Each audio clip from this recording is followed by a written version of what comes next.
කොහොමද ඔයාලා හොඳින් ඇති කියලා මම හිතනවා. මගේ YouTube channel එකට ඔයගොල්ලෝ සාදරයෙන් පිළිගන්නවා. අද මම කියන්න ආවේ online දිය කුණ්ඩුළු impatiens පුකුරු කුණ්ඩුළු order කරන අයට. ඒ කියන්නේ දිය කුණ්ඩුළු වලට ආස ඔයාලට තමයි මම මේ වීඩියෝ එක ගෙනාවේ. ඒ තමයි ඔයගොල්ලෝ දැන් සාමාන්‍යයෙන් impatiens පුකුරු කුණ්ඩුළු දිය කුණ්ඩුළු වර්ග online තමයි ගෙන්න ගන්නේ.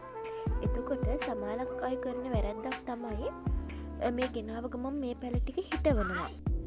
ඉතින් එහෙම ගෙන පැල හිටවනකොට ගහ දැන් ඒ කියන්නේ දැන් අපි ඔන්ලයින් පැල ගන්නකොට පැල සාමාන්‍ය කුරිය සර්විස් එකකින් අපි ගාවට එන්න එක්ක දවසක් දවස් දෙකක් ඒ වගේ කාලයක් ගත වෙනවා.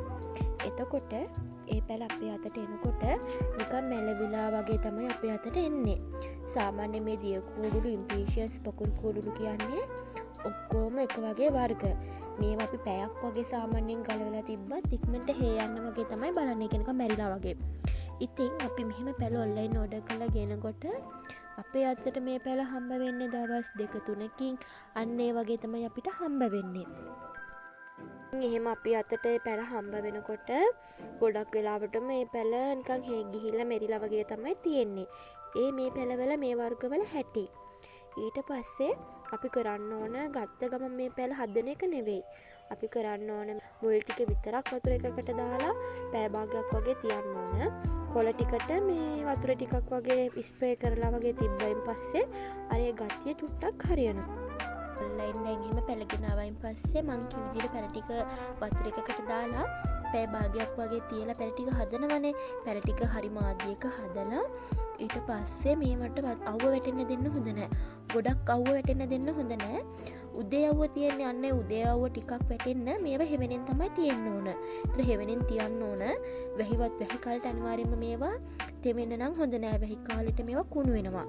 ඉතින් සාමාන්‍ය උදේ අවුවක් වැටෙන තැනකට මේවා තියලා වතුර දානකොට මේ හැමදාම වතුර දාන්න හොඳෙත් නෑ. පස්සේ තෙත ගතිය තියෙන නම් වතුර දාන්න එපා. සාමාන්‍ය විදියට තියෙන නම් වතුර දාන්න.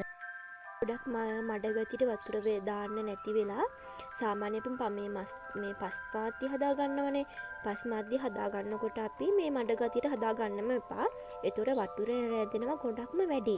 අපි නෝමලි තමයි පස් මාධ්‍ය කියන සැහැල්ලුවට තමයි හදා ගන්න ඕන. ඊට පස්සේ මේවට වතුර දාන්න ඕන නම් ඒ කියන්නේ පස් වේලිලා නම් මීඩියක වේලිලා නම් විතරක් වතුර දාන්න. කියන්නේ මේ මීඩියා එක තෙත ගතියට තියෙනකොට වතුර දාන්නම එපා.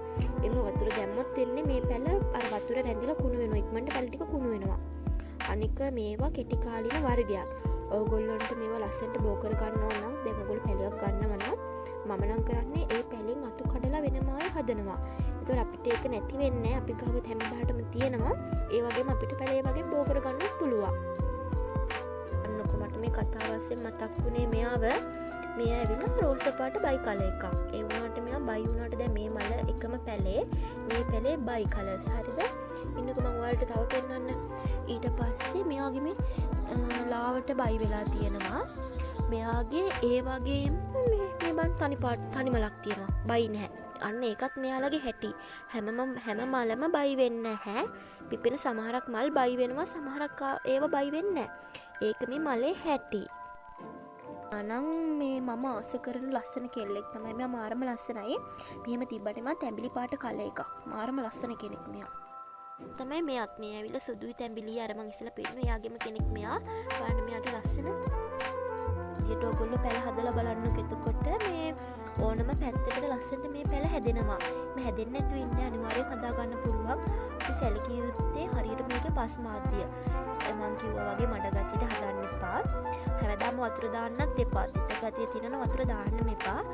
ඒ වගේ කරන්නකො. එතකොට ඔයගොල්ලන්ට ලස්සනට මේ පැල ටික හදා ගන්න පුළුවන්. පොකුරු කුණ්ඩුළු එකක් මංගව තව වර්ග ටිකක් තියෙනවා. ඒගොල්ලොන්ගේ මල් පිපිලා නැහැ. මේ තැඹිලි පාටක්. ඔයාලට මගේ වීඩියෝ එක හොඳයි කියලා හිතෙනවා නම් අනිවාර්යෙන් මාව subscribe කරන්න. subscribe කරලා ඕගොල්ලන්ට මොකක් හරි ගැටලුවක් තියෙනවා නම් මගේ WhatsApp නම්බර් එකට මැසේජ් එකක් දාන්න. 077යි 640යි 68යි 13. ඔයගොල්ලන්ට මොකක් හරි ගැටලුවක් තියෙනවා නම් මට මැසේජ් එකක් දාන්න. ඒ වගේ මේ වගේ ලස්සන කලර්ස් වලින් ඔයගොල්ලන්ට මගෙන් පැළ ගන්න පුළුවන්. මාව අහගෙන හිටියට ගොඩක් ස්තුතියි. ඒ වගේම කියන්න ඕන මම මේ YouTube channel එක අලුතෙන් තමයි පටන් ගත්තේ. ඒතර මම මේ වගේ voice video කරන්න පටන් ගත්තේ මේ ළඟදී. ගොඩක් අඩුපාඩු ඇති. තාමට පුරුදුත් නැහැ. ඉතින් ගොඩක් අඩුපාඩු ඇති. ඒ අඩුපාඩු තියෙන නමට සමා වෙන්න. මාව අහගෙන හිටියට බලාගෙන හිටියට ගොඩක් ස්තුතියි ඔයාලට.